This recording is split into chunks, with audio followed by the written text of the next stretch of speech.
तो देशवासियों, सभी भक्तजनों को मेरी ओम नमो नारायण। कल की वीडियो में चर्चा चल रही थी प्रेम के ऊपर कि प्रेम है, प्रेम जगत में सार और कोई सार नहीं। मन कर ले प्रभु का प्यार, मन कर ले प्रभु से प्यार, दूजा प्यार नहीं। यदि प्रेम करना है तो उस ईश्वर से करो, क्योंकि कहा गया है मात पिता मिल जाएंगे लग 84 माही, गुरु सेवा और बंदगी फिर मिलने की नहीं। माता पिता तो हर जन्म में, जहाँ भी हमारा जन्म होगा वहाँ हर बार मिल सकता है, लेकिन गुरु महाराज की सेवा या प्रभु का भजन ये हर बार नहीं मिलता है। ये तो जीवन में एक बार मौका मिलता है मनुष्य योनि में, वो चाहे तो अपने जीवन को सफल बना सकता है। तो चर्चा चल रही थी प्रेम के बारे में। प्रेम के बारे में गुरु महाराज समझाते हैं। एक संत तुलसीदास जी ने भजन लिखा है, उसमें कहा है कि है प्रेम जगत में सार और कोई सार नहीं। मन कर ले प्रभु से प्यार, दूजा प्यार नहीं। यदि प्यार करना है तो उस प्रभु से करो। भजन के बोल हैं,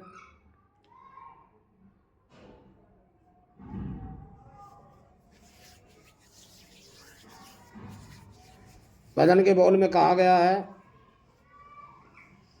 ये कहना साफ गलती है तुम्हें क्यों कर रिझाऊं मैं। कि ये आप सबका कहना गलत है कि मुझे को किस तरह से रिझाया जा सकता है। वो भगवान कहते हैं कि रिझाने का सरल रास्ता बताऊं मैं,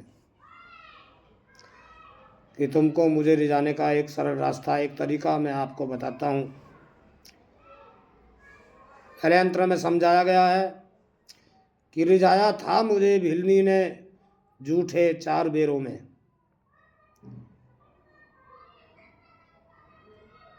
रिझाया था मुझे भिलनी ने झूठे 4 बेरों में, न झूठे खट्टे मीठों पर कभी आंखें लगाऊं मैं। भगवान राम जब सबरी के आश्रम में पहुँचे, वो सबरी जंगल से बेर बीन करके लाती थी और चाक चाक करके वो अपने पास में रखती थी कि एक दिन राम आएंगे, मैं अपने राम को मीठे मीठे बेर खिलाऊंगी। लेकिन भगवान का नियम है कि वो कभी झूठे और खट्टे मीठों पर नहीं जाते हैं। उन्होंने सबरी के यहाँ जा कर के उसके झूठे बेर खाए थे। ये होता है सच्चा प्रेम। फिर कहा है कि रिझाना जो मुझे चाहे विदुर से पूछ लो जाकर, कि यदि मुझे रिझाना चाहते हो तो विदुर के इतिहास से मुझे जानो। रिझाना जो मुझे चाहे विदुर से पूछ लो जाकर, सुदामा की झपट गठरी खड़ा चावल चबाऊं मैं। सुदामा जब श्री कृष्ण भगवान के यहाँ मिलने गए थे तो पोटली में कुछ चावल लेके गए थे, और वहाँ के राशि ठाट बाट देख करके सुदामा के मन में आया कि यदि मैं भगवान को ये चावल पेश करूँगा तो ये एक महाराज की बेइज्जती हो। इसलिए वो उनको छुपा रहा था। श्री कृष्ण भगवान ने देख लिया और वो पोटली उन्होंने से छीन ली। उन्होंने वही चावल गल्ला मार मार खाए। ये होता है सच्चा प्रेम। नंबर 3 में समझाया कि नारी जूं तान टप्पों से, नारी जूं गान गप्पों से। आज मनुष्य उस भगवान को रिझाने के लिए रात्रि भर कीर्तन प्रोग्राम रखते हैं और अच्छे अच्छे भजन गा करके उस प्रभु को रिझाना चाहते हैं। भगवान कहते हैं कि मैं इन तान टप्पों से, अनेक तरह के म्यूजिक बजते हैं, मैं इनसे कभी खुश होने वाला नहीं हूँ। तरह तरह के गाने गाने से मैं खुश होने वाला नहीं हूँ। नारी जूं तान टप्पों से, नारी जूं गान गप्पों से, बहा दो प्रेम के आंसू चला बसा पाऊँ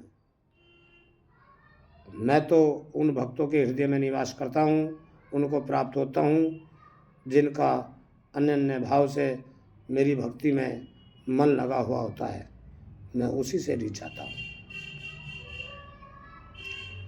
न रीझूं फूल से फल से, न गंगा जी के ही जल से। और मुझको लोग फूल मालाएं समर्पण करते हैं, श्रद्धांजलि देते हैं, पुष्पांजलि अर्पण करते हैं, मैं उनसे कभी भी नहीं रिश्ता हूँ। लोग हरिद्वार गंगोत्री से पैदल चल करके जल लाते हैं और उसको आकर के भगवान शिव को खुश करने के लिए, भगवान को खुश करने के लिए ये सब क्रिया करते हैं, मैं उनसे भी खुश नहीं तो होता हूँ। हृदय में भेद है जब तक, वहाँ कैसे समाऊँ मैं? जब तक तुम्हारे हृदय में ये भेद बना रहेगा, मैं वहाँ नहीं आपको प्राप्त हो सकता हूँ, ना ही आपसे खुश हो सकता हूँ। न पत्थर का मुझे समझो, नरम हूँ मोम से बढ़कर। न पत्थर का मुझे समझो, नरम हूँ मोम से बढ़कर।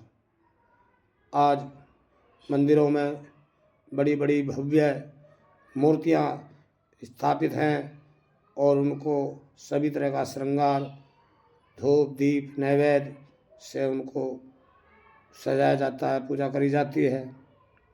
वो कहते हैं कि मैं इससे भी खुश नहीं हूँ। न जब पत्थर का मुझे समझो, नरम हूँ मोम से बढ़कर। मैं पत्थर का भगवान नहीं हूँ, मुझे तो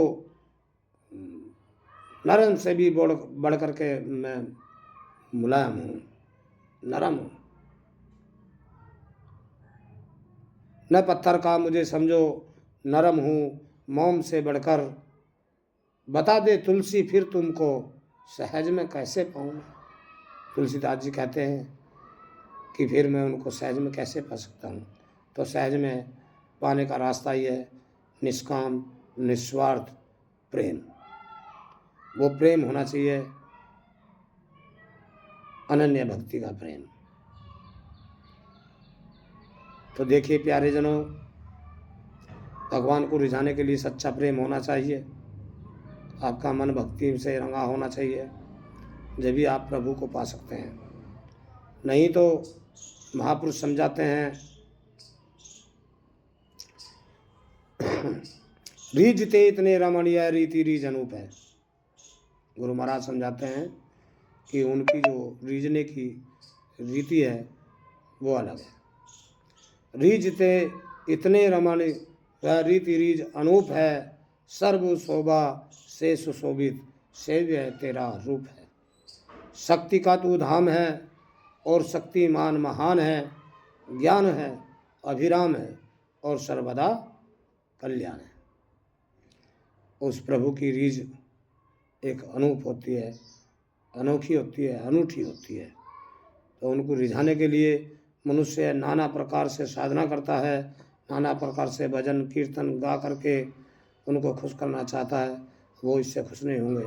लेकिन उन्होंने ही इस संसार को जान लिया, उन्होंने ही अपने आप को जान लिया, उन्होंने ही इस संसार पर विजय प्राप्त कर ली और उन्होंने ही उस परम प्रभु को प्राप्त कर लिया जिनका मन साम्य अवस्था में स्थित है।